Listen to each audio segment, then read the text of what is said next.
Yeah. But no sugar, no. Thank you. I'll have a custard cream as well if you've got any. Cheers. All I needed from the shop on Tuesday was coffee and disinfectant. That's all. I mean, I could have stayed in all day, but didn't want to. Thought to hell with it.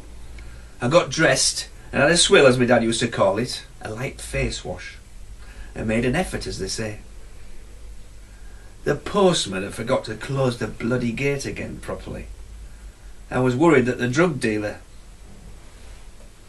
the local drug dealer that is, his dog might have got into our small garden and either A, shit rather unruly, or B, tried to ram its hideous fat head through the cat flap and torment my cat. So I climbed into my weary trousers and ventured out in slippers to close it. Lazy bastard. I came back in and tried to watch a bit of the news. I noticed Israel was still bombing Gaza. There'd been a strategic, if slightly superficial, cabinet reshuffle. I still felt tired, so I went and laid on the bed. I read a short pamphlet called Why Jesus Had to Die. Then I fell asleep. By the time I got out of the house, the weather was boiling. I had to wait nearly 40 minutes for a number 4, a collector's item of a bus. Well, at least it wasn't raining, I surmised. I entered the bus after it spat out nearly 3/4 of the passengers at this stop. It was like a veritable exodus. After the driver was satisfied with my pass, I went to sit down and noticed that smell you get on buses when half the people suddenly evacuate.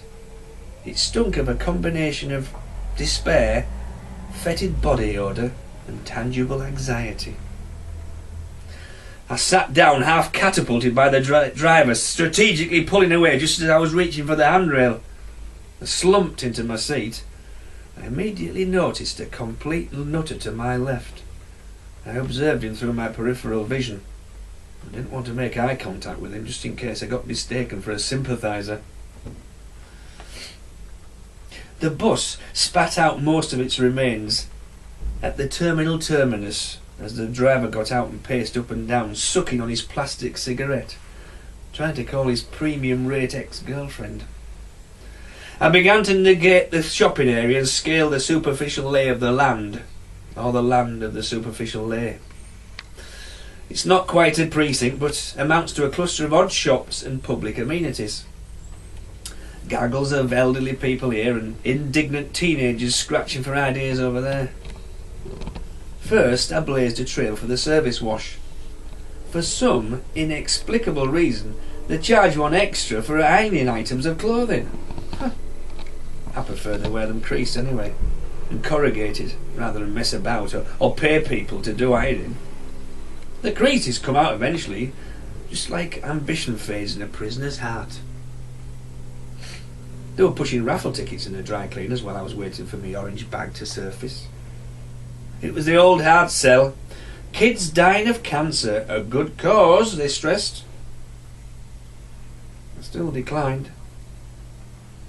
Next, my mind was set on some exciting flexible disinfectant. I was spoilt for choice in this wonderful discount store, so I ended up amassing 4 different flavours. They say not to mix one's drinks, but I do tend to experiment a bit with my disinfectants. Like Baron von Frankenstein with the gentle aroma of garlands and a bouquet of sandalwood. I was really excited about the disinfectant and I couldn't wait to get it home and take it out of the box and mix up some enduring concoctions. I like to prepare my disinfectant in a spray bottle, which I've acquired quite a lot of over the years, with a dash of warm water. I spray my mattress back and front, up and down and side to side. It kills off all those lingering, persistent memories and chases off ghosts who have stayed their welcomes. In fact, some ghosts are memories and some memories are ghosts, all dressed up. No love to spook. Then I marched down to the local co-op store and purchased not 1, but 2, yes, 2 very large jars of very decent tasting classy coffee, the kind that has that heavy aroma. I can smell it now. I must have saved about £7 on the deal actually, so it was worth the hassle of marching down there. So, after sauntering back, my leg was giving me some jet by this time, I decided to sit on a bench under a tree just near the fruit and veg display.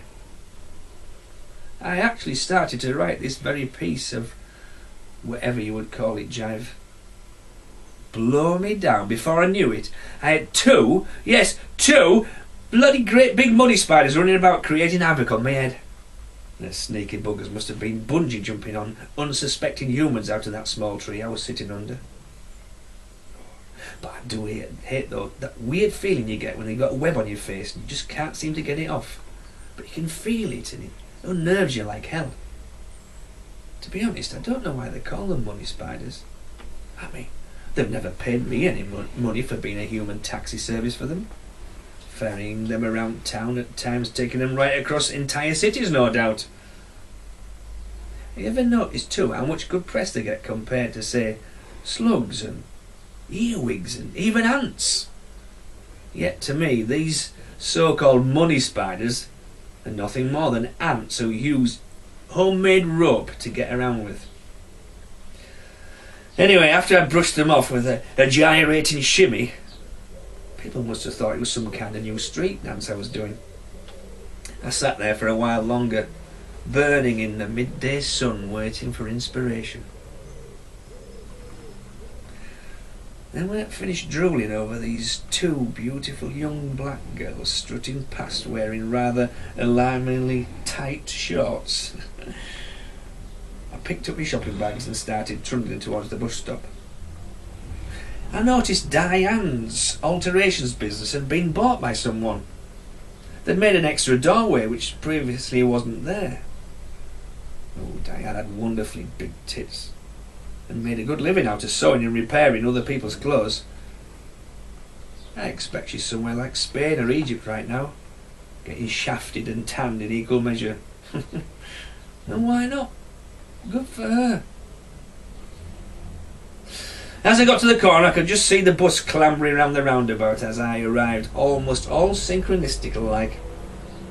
The driver quite resembled a poor man's Brian Jones. It was none other than Mark the Fat Tart.